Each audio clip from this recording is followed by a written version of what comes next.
Hi and welcome to today's video. I had originally planned to film another sketchbook tour today, but I've had a very special parcel arrive in the post and I am so impatient to open it that I've decided to film an unboxing to share with you instead. So this exciting little box contains a set of vegan paintbrushes from Polina Bright, who is a young Australian-based artist known for her style of watercolor paintings depicting women and animals and focusing on feminine fierceness. And she also does cruelty-free paintbrushes. So I have ordered a set from her and I've been waiting quite a while for this to arrive in the post. And I've also prepared, as you can see, some paint to do some tests of the paintbrushes. And also I have gathered up the paintbrushes that I have at home that I imagined would most closely resemble these, even though I have not opened them yet. So let's open these and dive in and see what they look like. And I have with me my unboxing assistant, Renly, who is very good at unboxing things, and I see he's very excited about the paintbrushes. But this is not a paintbrush. This is a dog. This lives here. This does not come from a shop. No, this is a little dog. And he is also a big fan of synthetic brushes because he's a little animal and he says, why would you hurt other little animals to make paintbrushes? As artists, I think it's very important that we understand where our materials are coming from and whose lives it is costing. And unfortunately, most of the natural hair brushes come from animals that are kept in cages, in captivity, in not great conditions, and who are often murdered in even worse conditions. The market standard for natural hair brushes comes from animals that are killed by what they call anal electrocution. And it's not a nice topic to talk about in a video, but unfortunately it is a reality, and I think it is important for us to make informed choices about what we're buying. But Renly has approved these. They're synthetic, they're cruelty-free, no one has died for these. So let's dive in and have a closer look at them. So this set contains 4 round brushes actually and 3 mop brushes, and Renly has fully approved them. I see he really wants to help unbox them. So let's open these and look at the sizes on them. And of course, vegan and cruelty-free makes us happy. Oh, look at this, you really want to help, don't you? He's very helpful. Thankfully, he doesn't actually eat the materials, but he's very happy to try and unbox them. So this is a size 2. I'm going to put the empty boxes here, and I think Renly will take them off and try, yes, he will try to do his own unboxing in parallel. So we're being a little bit invaded here. Okay, here we have the size 0, so there should be a size 1 next. Hey, honey. Right, okay, let's look at the last round brush. Oh my goodness, is that exciting? Okay, and this is actually a size 3. So 0, 2, and 3. And then this should be the size 1. Yes, that's the size 1.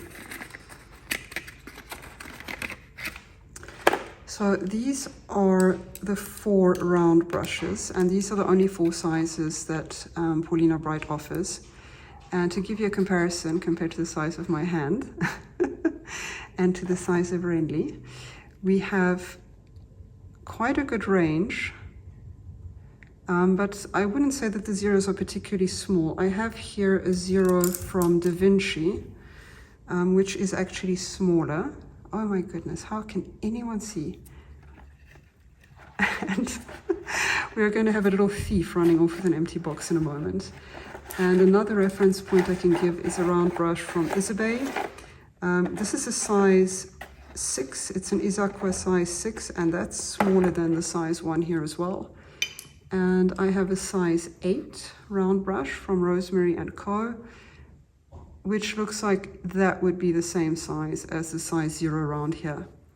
And the last comparison I will look at is the Princeton Neptune brush in a size 8. Oh my goodness. Oh my goodness, you cheeky little chihuahua. And that is also smaller than the size 0. So these are actually very big brushes compared to other companies. I'm going to put these aside and look at the mop brushes because these look like quill brushes, and I'm hoping that they have nice fine points and that they hold a lot of water. These were actually the selling point why I ordered this set, so I have high hopes. The size 3, we started with the biggest. Oh, you little thief. Oh, there's a little thief who's gently trying to pick up empty boxes. And the size 2. And then this should be the size 1. And these are also quite big compared to other brands. I will compare it to a size 2 from Raphael, which would be actually in between the 2 and the 3 here. So that would be quite similar. I also have a size 0 from Raphael, which actually matches a size 1 here quite well. This one looks a bit fluffier because it's been used and I haven't actually dampened it before filming, which I should have, so that the bristles stick together nicely. Whereas these ones are still glued together, so they're more compact, but in reality these would be quite close in size. So these are the 3 mop brushes and the 4 round brushes. And let's unsheath these babies and let's see what they can do. I want to see how much water they hold, how long a mark they can make before drying up, and how wide or thin a mark they can make, and I will compare them with some of the other brushes. Oh, and yes, I did think I'd ordered a liner, but it took so many weeks for this to arrive, I wasn't sure anymore. But yes, there's also a liner brush in here. All right, this is the rigger, and I've actually brought up the only other rigger I have. I don't use riggers that often, and that is the one from Winsor & Newton. So this is the Winsor & Newton Professional range rigger in a size 2.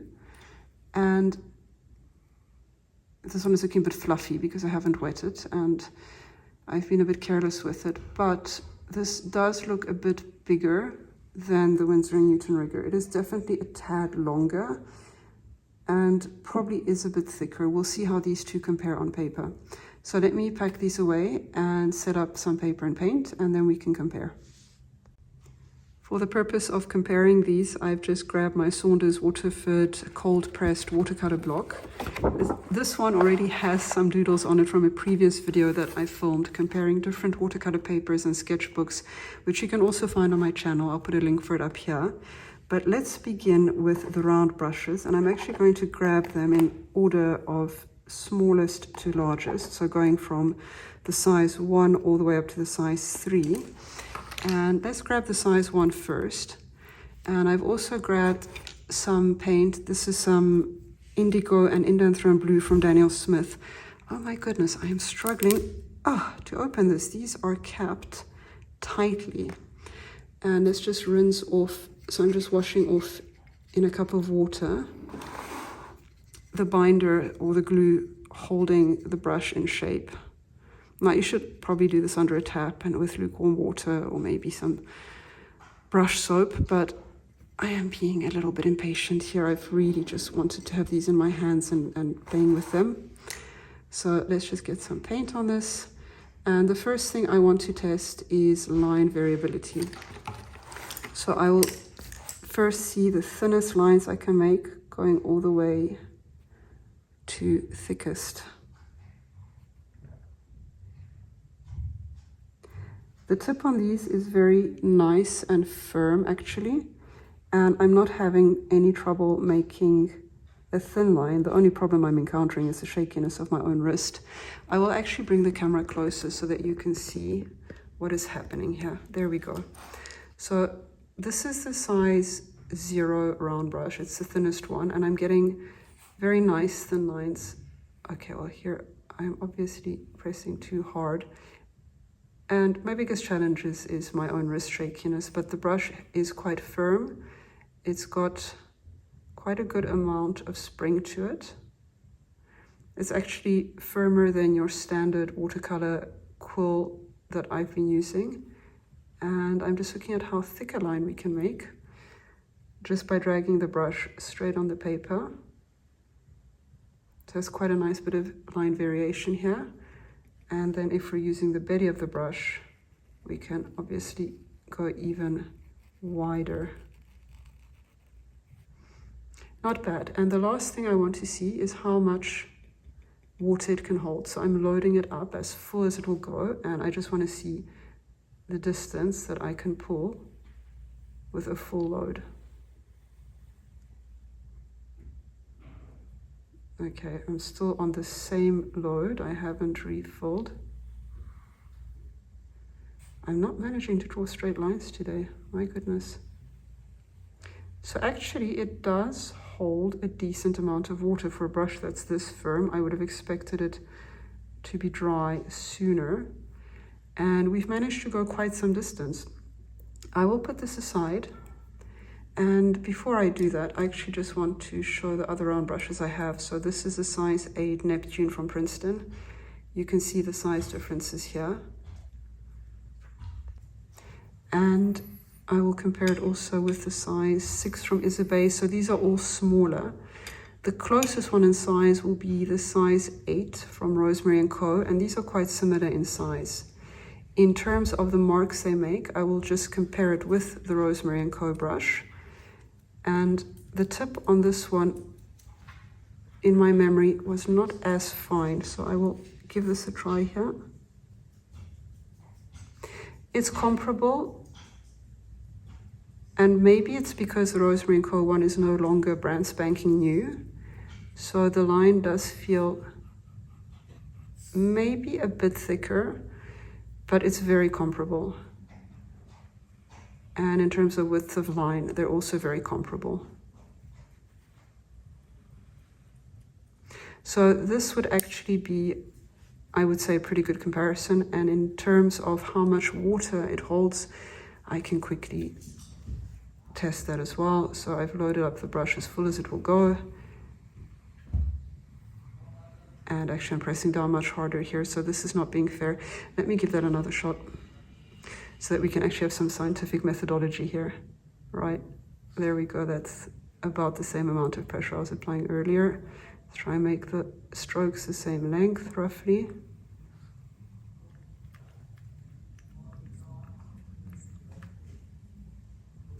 And it looks like the water retention in these brushes is actually similar. So I'm running out of water here, whereas with the previous one I ran out of water sort of here, and then it started being really dry brushy.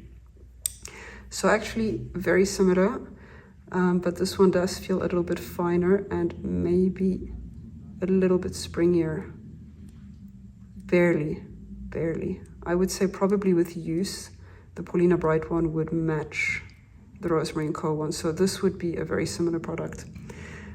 Let's go and test the size 1. So once again, I will just scrub some of the glue and binder off the brush. Oh, I've been so impatient with this. I haven't taken time off camera to prepare any of this. And moving onto a fresh sheet, I will actually just put the marks that each of these paintbrushes made next to each other before we move on. So I will grab again the size 0. I will put the thinnest line I can make, which I'm not succeeding at very well right now. Shaky wrists today for some reason. And then a nice broader line. And then we can do the running dry test.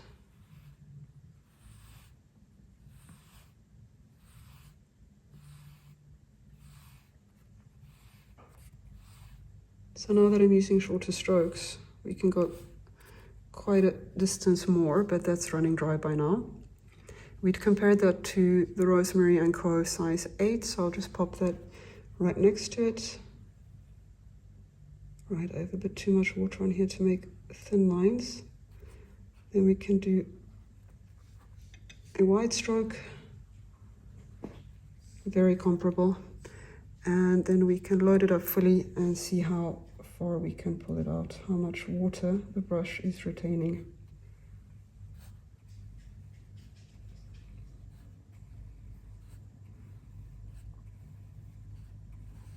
So definitely these two products are comparable. Right, then we can actually move on now to the size 1, which is barely bigger. Sorry, I'm loading this up with a lot of water initially, as is my habit for my own painting. And these ones are actually very firm at the tip, so it does make it quite easy to control the brush. And the line variability is very nice on this, as I'm repeating myself, but I'm actually pleasantly surprised. I was afraid that some of these brushes would be hyped up, because you do see a lot of them on social media, especially on Instagram, and I was afraid that this was maybe hyped out to be more than it really is. But so far they feel like a very good quality standard brush. The water retention on them is surprisingly good. Let's move on to the size 2. And let's scrub the paintbrush clean again. Right, well, this is what happens when you jump into a video without planning it, because you're an impatient painter and you just want to play with your new brushes. But I should actually plan things better next time. So this is the size 2, and let's try and get a thin line going. I am putting a lot of water on it, but that actually is a force of habit. I do paint usually with quill brushes, usually with a ton of water on them, because I rather like the effect of having too much water on the brush, and I like the patterns it makes and the way the paint flows. So that is sort of my own bad habit, or good habit maybe, it depends on which effect you're looking for. And let's look at how much water this one is retaining. This is a very pleasant experience. This is getting now to the sizes that they're bigger than the brushes I usually work with, but it is holding the amount of water and paint that I like to work with. So this would actually be the ones I'm more comfortable using. This actually feels like a very nice size because the tip remains very fine. There's barely any difference between the thickness of the lines in terms of how slim the line is, but this is holding a lot more water. So let's try the biggest one. This might be the jackpot. This one looks huge. Oh goodness, I'm getting a workout here. I never use brushes this big. So this one would have intimidated me in the shop. And to be fair, had I seen this in a shop, I would never have bought something this big. So let's see how this actually performs on paper. And here I really feel like I need to not smush so much paint and water down. Okay, definitely getting a thinner line, especially with this much amount of water in the paintbrush, is really challenging actually. You can get there. So here these are looking quite decent, but there's actually a clear difference between the previous one. So this is where it starts becoming a little bit uncontrollable. And I'm going to load it up with as much water as it can take. And here I feel that we need to do vertical lines because this is going to be a lot more water.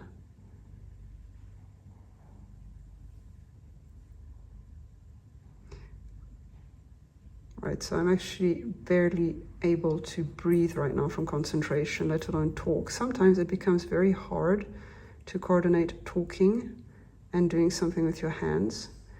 And this is actually a very useful skill to develop for filming videos. These lines are running together, but the point is actually just to see what distance of line we can get down. And I feel like we're actually going beyond what is left on this page. So this page actually won't be long enough to empty this brush right now. So I will give it a few more strokes at the bottom, and there is still mileage left in this brush. Look at that. Well, we're just not coming to the end of this. This is a mess. So what I'm going to conclude from this is that the amount of water that this can hold is significantly more. So there's a real jump between the size 2 and 3. The others build up gradually. I would say the size 2 for me is my comfort zone, but the size 3 is both very big in size and holds a very impressive amount of water. So especially for, you know, the fact that it's a stiff brush, it's a synthetic brush, it's got a fine point, that is a surprising amount of water that it holds, which is a good surprise. I'm going to grab us a fresh page and we can test the 3 mop brushes. So we're going to move on to the mop brushes, starting with the size 1, which is the smallest, and here also we will do smallest to biggest. First, I wanted to compare the elasticity or stiffness of these, and these are slightly softer. They remain firm. They remain firmer than the Raphael or Da Vinci quill brushes, which I can show you for comparison. So this is a size 0 quill brush from Raphael, which is my go-to. This is really my bread and butter brush. I adore it. I use this all the time. And it is slightly softer. The difference is very subtle, but the Raphael brush is fuller, the belly is thicker, and the bristles are softer, but because there's more of them, the overall effect, you feel the same amount of firmness against your finger. So this is actually harder bristles, but fewer of them, and here you will have softer bristles and more of them. I'm sorry if you're hearing this absolute madness going on behind me, but there's some Chihuahua zoomies happening right now. So let's have a look at how fine a line this can make, and how thick a line, and how much water we're holding. Right.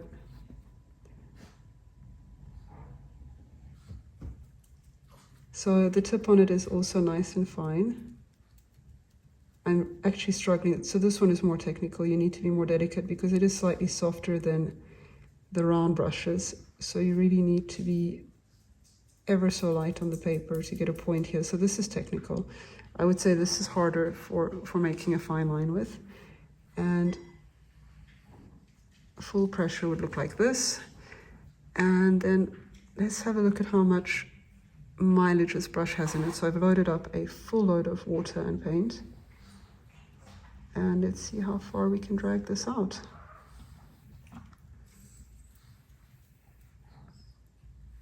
You can hear some little Chihuahua sniffles next to me.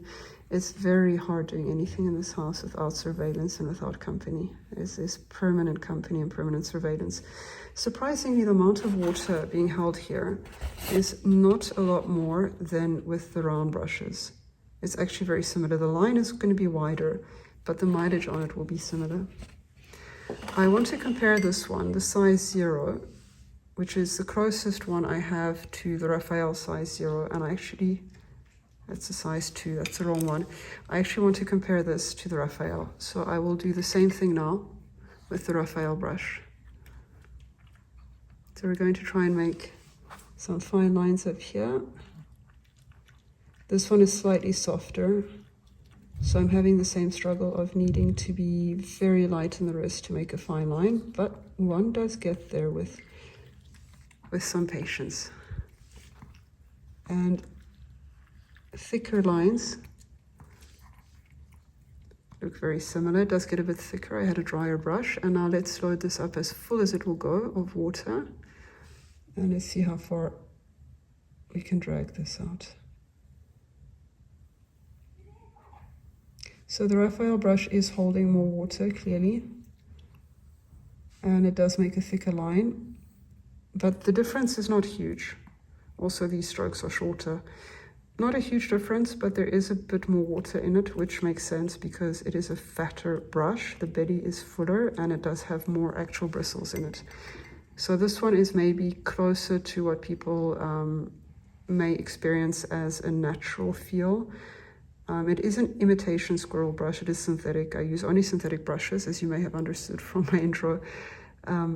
And this one would maybe feel closer to a natural hairbrush. I've been extremely happy with these. But the Polina Bright ones are a bit stiffer, and they might make it easier in moments where I'm looking for more control. Let's move on to the mid-size mop brush. This is the size 2. And let's pick up some paint. We're also going to try and do some thinner lines here. Oh my goodness, I smushed that on like a savage. There we go. So this is actually not going to be ideal for painting thin lines, which is usually not the work of a mop brush, so that kind of makes sense, but it does give a nice big wash. And once again, I want to look at the mileage in this brush. I keep calling it mileage. If there's a technical term for this that I'm ignorant of, please let me know, because I'm not sure if there is a fancy artistic term for this, like water load or water charge. I'm not sure. But, oh goodness, I've been so busy chatting that I've absolutely forgotten, and I've gone and grabbed more paint and water. So I will actually just test this one again out here instead. So I will take one full load. I will not chat so much, and we can see how much distance we can cover before it runs out. Ah, the challenges of trying to film videos at home. And that is not even mentioning all the background noise. I'm not sure how much the camera is picking up, but there is absolute madness behind me. It is Sparta. Right, and the last brush that we are going to test is the mud brush number 3. And this is the biggest. It does look like quite a handful of a brush. And we'll see if it's possible to make a thin-ish line with this. I'm not expecting anything super fine. And that makes sense because it is such a soft and big brush, and it's holding so much water. With a lot of lightness in the wrist, you can get a finer line, but it's going to be hard to do anything precise or straight with this or regular. It will, however, leave a nice wide stroke on the paper. So for covering a lot of distance, this is going to be, or a lot of surface is going to be great. In terms of distance, let's see what we can do. And I think that we should do some vertical lines again. And I will try to not get distracted and redip my brush while chatting. And what I'm really interested in is test running these babies. I really want to do a little sketch, and because the weather outside, oh my goodness, there we go. I've just dipped my brush again. So let's start this over. Let's grab a full load. Today is literally going to be the most unsuccessful brush review video of YouTube history, and I'm not sure I'm proud that I'm the person doing it, but here we are. And we're just going to keep going over this. We're up to 3 lines, and I'm going to continue over here. It's actually, this one is feeling a bit ridiculous to do a mileage test on because it's just huge. It's made for covering huge distances. It feels like I could cover probably the whole page, or at least half the page, with one load. So maybe that would have been a better test. And I think I'll actually do that. So now that we've looked at the line widths and water holding capacities for these brushes, I will actually just compare this one as well next to it. I think the best way is to actually just use these and to see how they feel in use. So I'll probably be painting a little autumn sketch, which I will share, and then you can see how they function when using them. There is one brush we haven't talked about yet, and that is the rigger, which looks like this. This only comes in one size, so it doesn't have, a size number on it. It does look quite big, as we said, so let's give it a test run. And I'm actually already afraid of how shaky my wrist will be. I'm feeling quite self-conscious of this right now. So this is actually very nice. Even for a shaky wrist, such as mine, it is quite easy to control, and the line is very thin. So this is nice, and then if you put a bit of pressure on it, the line still remains quite thin. Clearly you cannot hold a huge amount of water in such an itty-bitty brush. But that's not bad. I'm going to load it up as full as it will go, and I want to see how much distance we can cover before we run out of paint. Not that much. So it's nice to have a regular thin line width, but certainly not for covering long distances, which is perfectly normal for a rigger. And I will compare it to the closest thing I have at home, which is a Winsor & Newton professional range in a size 2. This is a synthetic sable brush. And once again, all of the brushes I use and buy will only ever be synthetic. I think it's important to decide which industries we support and don't support. And industries that involve animal captivity, cruelty, and murder are not industries that I want to be financially supporting in any way, shape or form. But of course, everyone's entitled to their opinion, and that is just my opinion. The line on this one is definitely finer in comparison. I'm going to pop the two next to each other, and I actually find this one easier. So the tip is sharper. There's a more carved point. And even though this one has had a bit of love, or shall I say abuse already, I've given it quite a beating over the past year, it is still giving me a thinner line. So I would say this one still definitely wins. If you're looking for a rigger, there are probably better options than the Polina Bright one that I just unboxed, as this Winsor & Newton one is already proving.